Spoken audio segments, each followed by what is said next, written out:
Hello, welcome to the channel and thanks for watching. And in this video I'm going to show you a project from the bits box. I've got here 4 40mm bases from 40k and I'm going to make some objective markers. Now if you see in the back corner of the screen there, you'll see 2 war dogs sort of half built, and that is because that was going to be my project, but it's been incredibly busy at work lately. I haven't had as much time to hobby as I would like. Normally I do a lot of that on the kind of evenings and things, don't watch a lot of telly, but I've been working on late evenings or I've been away for work quite a lot, so I haven't really had any time. But I don't like to finish a week without a hobby project and also without showing you guys a video. And I do like to have something kind of finished at the end of a week to make myself feel, that I've succeeded in the hobby. So I thought a quick bits box rummage and let's do a project in terms of doing some objective markers. Because I've got a little mini tournament coming up in a few weeks with a couple of friends over a weekend, and I've not got objective markers to sort of say I've captured this objective. So here we go. Now you'll see me rummage through 2 very small bits box so far. The first is a box full of cast up bits from previous projects. If you watch the channel, you'll know I do a lot of casting using blue stuff to do some moulds, and then I'll fill them full of mini put, that kind of thing. And the second box was the box of spare Nurglings that I didn't use on previous projects. So let's combine those. What you've just seen me dig out here is the bell from a Great Unclean one that I had sort of started building and chopping up to be used on my Great Unclean Titan. If you've watched that video, didn't use it, and again it went into the bits box. So here I am just shuffling around loads of different pieces, and you'll see I've got a couple of different cast up ammo crates that here, some Imperial ones. The sort of flat panel piece in the corner was a cast up of a Sister of Battle, the Triumph of St. Catherine, that I did a cast of the base through some interesting pieces. And at this stage I'm just playing and thinking, how would I angle these up? Because what I wanted was just a little bit of something that links into the terrain, whether that be, a bell, whether that be kind of a bit of an ammo crate, and really just a couple of Nurglings stood on it. So real simple, real basic, just to be a bit of visual interest to say, I know I've captured that objective. So playing around, here I've got a lot of the loose Nurglings. I think these are from actually the Plague Bearer set, because I was thinking of having them kind of dancing across the Triumph of St. Catherine scenery.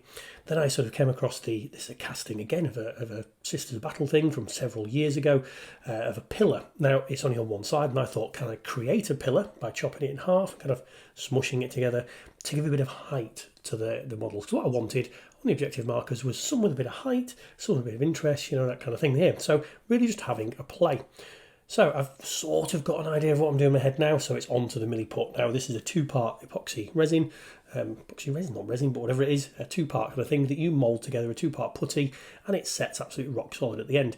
Now for those of you that talk about PPE, I have at this point used liquid gloves on my hands so that I don't react, and it protects your skin and all that kind of stuff. If you wonder what liquid gloves are, it's in my Amazon shop links kind of thing down below if you want to check that out. So put a thin layer of the ready mixed milliput onto a base, smear it, a couple of millimeters thin, and then make the 3 bases like here. And this last one, I'm not smoothing it out so much because this is what I'm using the cast up part of the Triumph of St. Catherine from the Sisters of Battle onto, pressing it down.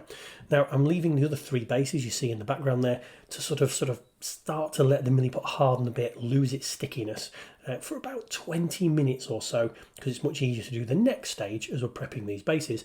Trimming around the edge of the Triumph of St. Catherine here, because it's going to overhang a little bit. A bit of overhang's not too bad, but I didn't want it going too far over the base. Now at this point, this is when I remembered that I had the sassy Nurgling knocking around that I'd done in a previous project, never stuck him onto anything, so that's going to change slightly what I'm going to be doing. Now digging out here the accessory sprue that again I just did a video on recently, the Battlefield accessories, and I wanted a Sister of Battle head. On here, one of the really cool bits of the models that are on there is a Sister of Battle helmet with kind of skeletons inside it. I think that was some of the really good pieces that were in this kit. Mixed feelings on the kit. Check out the video that I did last week or the week before if you want to see it. So the base that's got the Triumph of St. Catherine panels on, I wanted to do it so the sassy Nurgling has actually defeated Morven Val, who's the leader of the Sisters of Battle. So this here is a cast up Morven Val shield that I did to sort of convert some Sisters of Battle to be carrying shields and things, chopping out the central section where the Morven Val's weapon goes to make it look like he's defeated Morven Val. Her head with her skeleton is on the base, and the shield off her walker is on there as well. So sassy Nurgling has managed to take down something a little bit more powerful. We'll see that in a second. Now what I'm doing here is getting the bases prepped. This is a Green Stuff World basing roller. So I've done the milliput onto the base, smoothed it out, a bit of water, put a bit of water on this rolling pin, and you saw there, just very gently press down, roll across the milliput, and you'll see as I turned it round there wasn't any kind of milliput and stuff stuck into the roller, which can happen if you don't leave the milliput to kind of set and lose a bit of stickiness for a while. So maybe 20 minutes, half an hour tops, depends on the heat in your room, the humidity, that kind of thing, so you do need to kind of experiment. And then trim the edge down as you saw there. Now while these are still dry, they're not super sticky, but they're still drying, so that they're not dry yet. I'm then going to press all the parts of this kind of project into this milliput. So I'm not really going to be using up on any glue at all at this kind of stage, until we get to the parts that are obviously dried. So pushing the bell into the model, plastic glue to take the Nurgling that I'd chosen, which was kind of the Nurgling with the flail, because it looks like he stood up on the bell. It sounds a bit odd that I'm using a bell which is a Nurgle thing, so it looks like there's a dead Great Unclean one. However, one of the guys are playing in the tournament in a couple of weeks does bring a mixed demon army to quite a lot of the events we go to. So we'll use kind of Khorne demons alongside Nurgle demons with Tzeentch demons and things. So I thought, why not? It'll be something interesting. Now, this is the section where you saw me cut apart the two halves of that pillar that I'd cast. Stuffed some milliput in the middle, some milliput at the top for him to stand on, milliput at the bottom, and then stuffing that onto the base. So a fairly quick kind of session there. Similar thing with this cast up ammo crate. Now, obviously I'm talking about doing a lot of castings and things. Now, if you were doing this kind of project from your bits box, the concept that I'm going for is literally stuff from the bits box that represents the potential battlefield that you're fighting over, and it's just a quick objective marker to drop down onto the battlefield to say, right, that's mine, that I'm scoring those points here, I'm holding this, just for, again, a little bit of fun. So if you don't do a lot of casting up, which most people probably don't, anything from the bits box that kind of just puts a bit of interest, and if you can get it from the opponents, the people you're going to play, the more the better. So this upcoming tournament, I'm not 100% sure I was playing, there's 4 of us playing in it, and there's a bit of talk on the WhatsApp group we do, bouncing back and forward about, I might bring Eldar, I might be bringing Imperial Guard, I might be bringing Demons, one of the guys is definitely bringing Orc, because that's the only army he's got. So that's kind of what I was going for, to try and make a little bit of the potential opponents I'm playing kind of beyond there. Sister Battle's a bit left field, but one of them does have a Sister Battle force, so if you're doing these, it's quite good fun to troll your opponents with what you're putting on there. Now, just going through again that accessories kit, well, this time it's the skull set. Put a couple of Plague Bearer skulls onto near this bell, again, sort of to represent that we've killed the Plague Bearers, we've killed the Great Unclean one, it's there. And you'll see the what you call him, the sword, it's the fake little demon Prince Nurgling. I'm putting quite a few Orc skulls onto this base because, again, definitely going to be playing an Orc player, so why not put Orc skulls front and centre, put a couple of Tau on there, because who doesn't love a dead Tau, and obviously the human skulls and sort of larger skulls on there. Now, it's painting time. I'm going to put all the paint colours top left of the screen, so if I forget to mention, or I'm talking about something else while painting's going in the background, you can see the stages I'm doing. Sprayed them all black, and I've sprayed them then a Wraithbone spray, because it kind of is going to be a contrast scheme, but I'm starting off with no contrast paints, because what I'm going to do is basic paints first, then a wash layer of description, and then onto the contrast paints, because I want these objective markers to blend in with both my Death Guard army and my Demon army. My Demon army is predominantly contrast paints, and my Death Guard army is basically what you would call normal paints. So starting off with standard paints, you saw there I'm using Retributor armour for all the kind of brass areas, then into standard metals, which you can see I've put on the metal areas, but also put them on that ammo crate or whatever it is to show sort of rusty patches. Moving on to a cold grey, and this is the basing. And if you've seen the basing of my Death Guard army, this is how I've done the basing for the Death Guard army. So the roller method you've seen before to make the cobblestones and this kind of thing like that, that is what I've done my Death Guard army with. So I'm kind of bringing the two together. Quick base rim with a bad and black, and really that's what I do with all models. You could do the rims in green, etc, etc.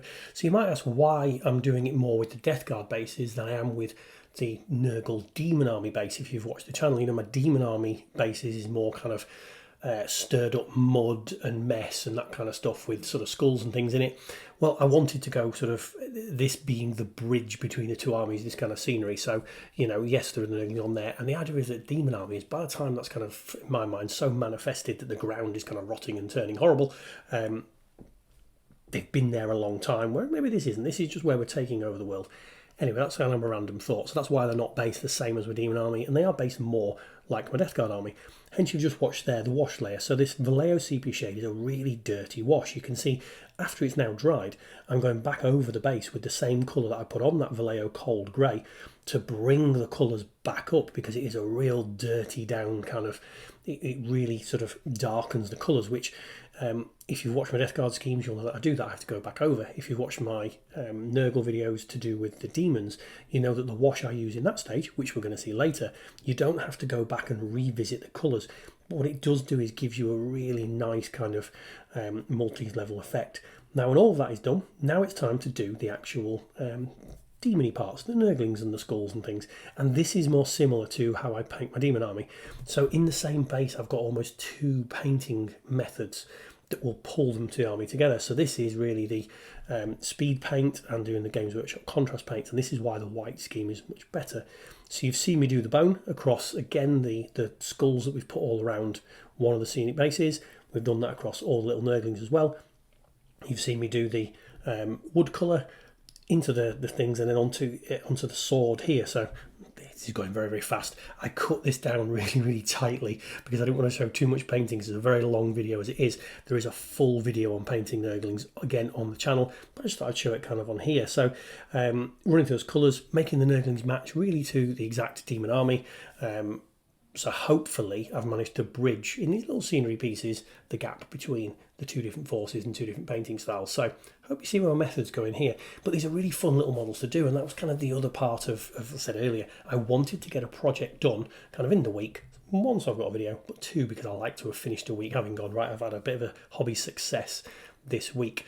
So going on to the 3 different colours onto the skin that I'm doing here. So you don't have to do 3 different colours, and I could have done all the same, and it wouldn't really have mattered because I'm on 3 different bases. If you watch my Nurgling painting video, you'll know that I do on the individual Nurgling bases different colour skins to make them stand out, but I wanted to just keep that kind of theme going, so different colours on the different Nurgling skins. And what I also did was kind of look up at the Great Unclean Titan I've done and put different skin colours onto these Nurglings than I put on them when I did the Great Unclean Titan, because again, these are duplicates. When I did the Great Unclean Titan, I had all individual Nurglings, didn't have any replication. These are replications, so I wanted to just kind of do the skin colours a bit different. So go check those other videos out and you'll see.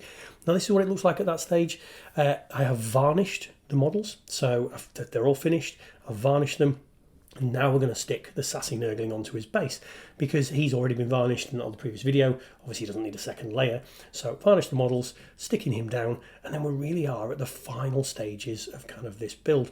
Now I always will varnish models because it protects them on the battlefield, etc, etc. It does make a bit of an impact. We're trying to film them and look at the final effect, but you know, this is more a gaming army, and that's kind of how I do it, and it's not, you know, super detailed, so that bit of varnish doesn't really matter for showing it there.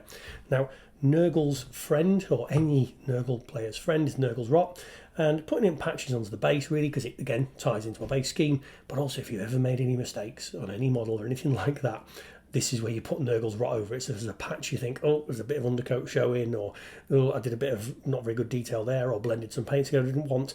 Slap a bit of Nurgle's Rot on it. It Nurglifies it up, but it also looks very cool and covers your mistake. Now I'm putting a lot of Nurgle's Rot around on this one here, because I wanted this little sorcerer Nurgling to look like he's cast the spell and it started to like dissolve the ground around it, and this ammo crate has then started falling into it. So using quite a lot around here, but on the other ones it's just putting some patches on to sort of represent the fact that, you know, Nurgle and the Death Guard and things are slowly taking over this world and turning it from a nice sort of imperial world that we're attacking into the horrible demonic mess we've seen before. Nihilak oxide to represent the fact that the bell here, which is all made of brass, is kind of oxidizing and rotting away, because brass oxidizes, it doesn't rust, and that is it.